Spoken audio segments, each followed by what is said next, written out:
So when I started your teachings not that long ago, everything really resonated with me, and I felt like for most of my life I've been in alignment, and I've always followed my intuition in a way that has led me to be a very happy person and have things come into alignment for me very easily. My friends have always said, "You're so lucky.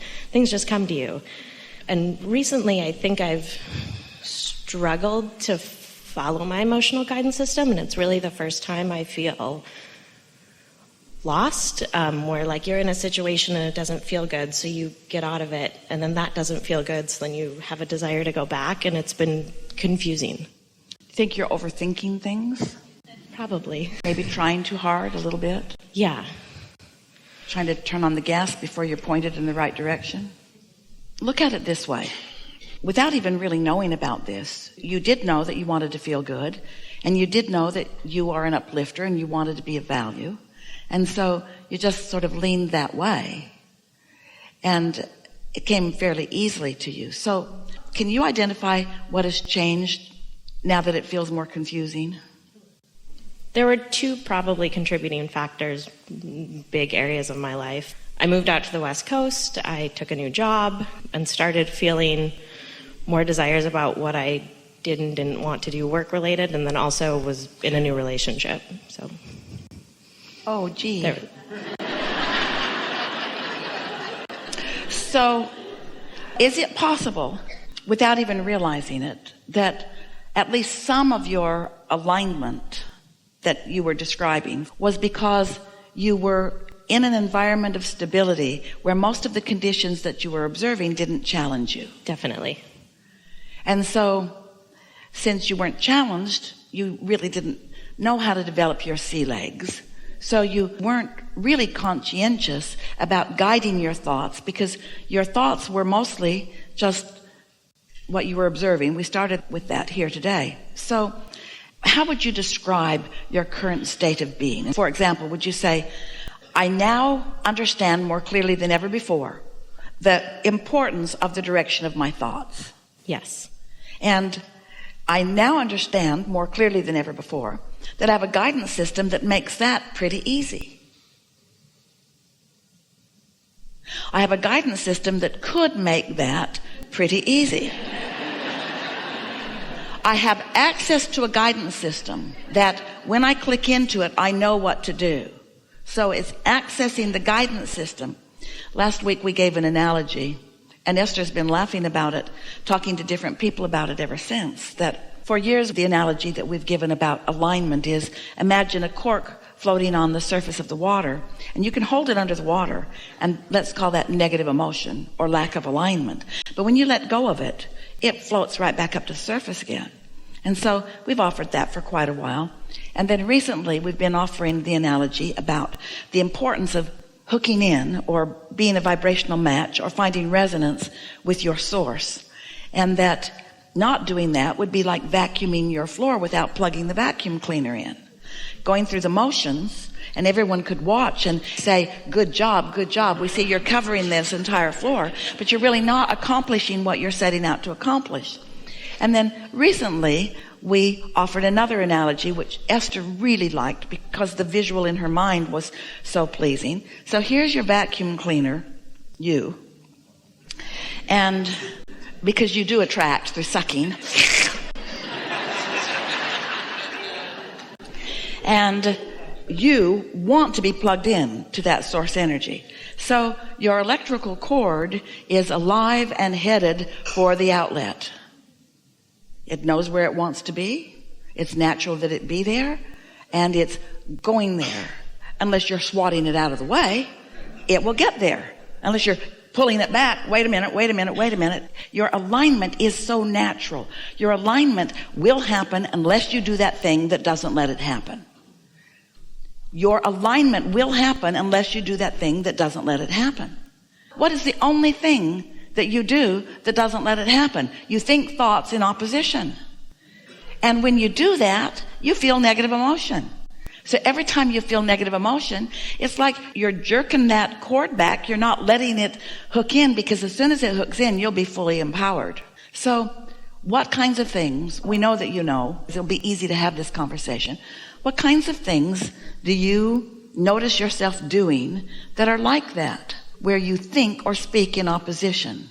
I will, when I have a negative thought, instead of finding a better thought, sometimes I dive into it. All right, so everybody does that, and you know why? Law of attraction is powerful. Because when that thought's active, if you let it be active for very long, it's naturally attracting other thoughts that match that. So the key is to catch the thoughts early, before they get so much going, and not talk to others who will add to it. What else? Sometimes when I know what I want, if I'm too hooked into the negative emotion or the negative thoughts, I stop myself from doing things that I know would make me feel better. Of course you do, because law of attraction sort of has you paralyzed there. You're not doing anything wrong. Law of attraction is dishing up to you more of what you've already got going on. So if you've been thinking those thoughts, then you're attracting things that compound them. You're attracting things that give evidence to them until you form a belief. A belief is just a thought that you continue to think.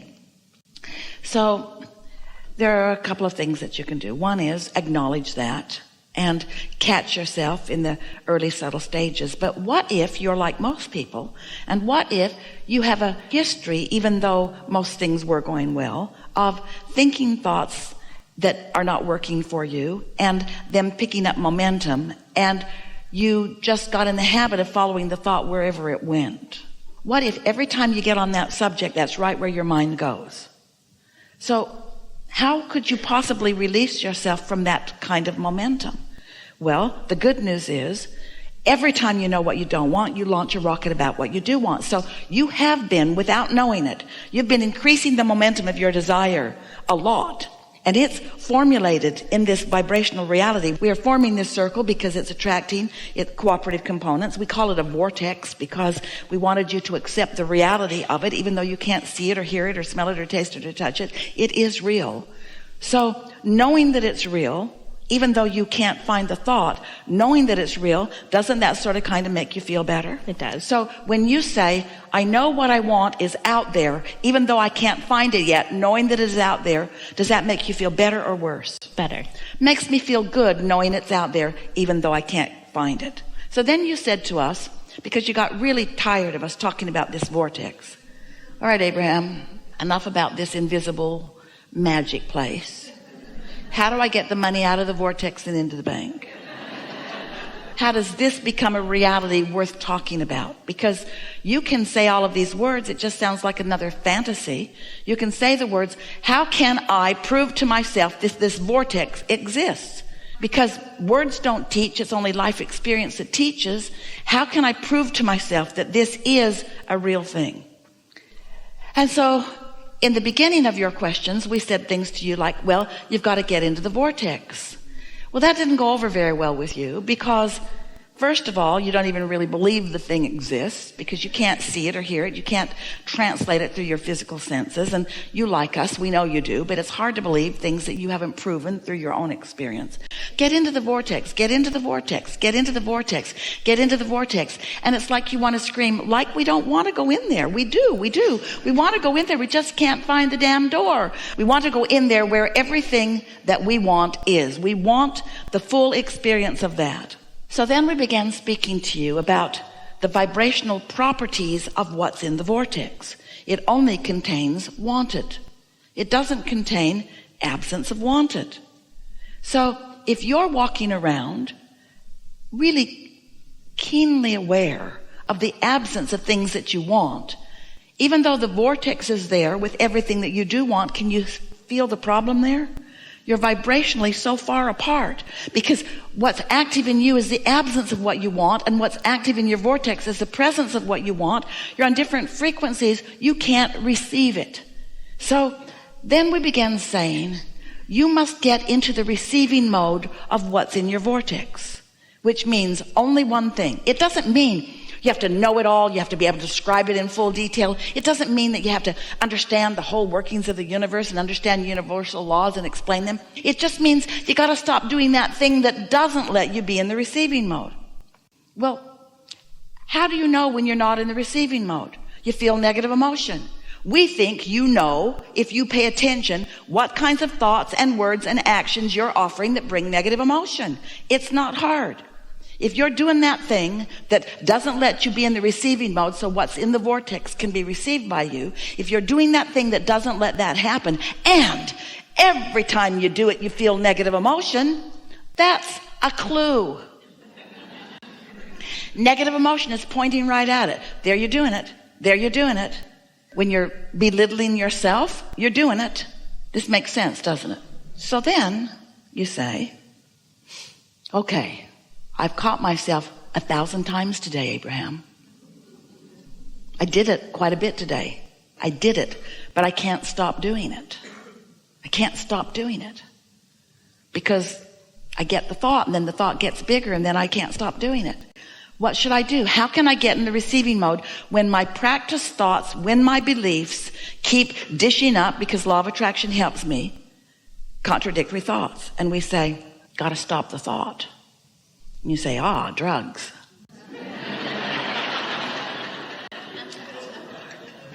Not exactly what we meant. You've got to stop the thought. Got to stop the thought. I'll go to sleep. That's kind of like drugs. It's temporary. So how do I stop the thought so that I can find resonance with what's in my vortex? And here are the new words that you came here today to hear. How can I stop the thought and allow the resonance so that my source can teach the physical me the vibration of it? If I could just be awake, not asleep, awake, not under the influence. If I could just be awake and stop the resistant thought, the vibration of my source, the influence of my source, the influence of the energy that creates worlds will inundate me. It will fill my mind. It will show the cells of my body and the faculties of my mind. It will teach me that vibration if I will allow myself that space of that resonating. And you say, how do I do that? And we say, quiet your mind. What do you mean? Meditate. Oh no, not that again. Quiet your mind, which means stop the thought, which means find something to focus upon that's not that interesting. And as you quiet your mind, you'll feel it. You'll feel the detachment beginning to come. And if you do that every day for 15 or 20 minutes, so you quiet your mind and your vibration rises, and as your vibration rises, you feel the resonance. The source energy that is you will offer a vibration that is so compelling and so influential that the vibration of your being will begin to mimic it. It will become it. It will be you. Until before long, you will be a vibrational reflection of everything that you've been asking for, and no longer a reflection of the opposite. Did you hear it? So we could have a lot of conversations, and we actually like to do that. You could say blah blah blah, and we could say blah blah blah, and you could say blah blah blah. And can you hear how much better our blah blah blah is than your blah blah blah? You could say, I'm not sure what I'm doing, and we would say, well, you're getting better at this. And you could say, well, I once used to be better at it, and we would say, well, you can be better at it again. And you say, well, I'm not maintaining it very well. And we say, nothing that has been in the past makes any difference. And you could say, well, I really want to get my bearings here. And we say, you're getting your bearings. And you could say, well, I'm not sure what to do. And we would say, but your guidance system does know and is offering it to you continually. We could talk and talk and talk, and we could soothe and soothe and soothe, and that helps too. That's what selectively sifting of thoughts does. Or you could take the shortcut. You could find 15 or 20 minutes in the morning of your day. It's better in the morning because not so much momentum has got going in opposition to your alignment. You could quiet your mind, and you could allow your vibration to rise, and you could allow that resonance to be there, and you could begin to receive impulses and ideas that then, when you follow them and the results are obvious, now you're also observing the results, which causes you to compound or practice longer. In other words, so the better it gets, the better it gets, the better it gets, the better it gets. So much so that in a very short period of time, you come to the hot seat and you say, Abraham, in the past, oh, never mind, the past doesn't matter. Frequently, what I'm noticing is I'm so tuned in that I just feel great all the time. And I have this spirit of adventure and passion about things. And everything's good with me. Just want to report in. See what we're getting at?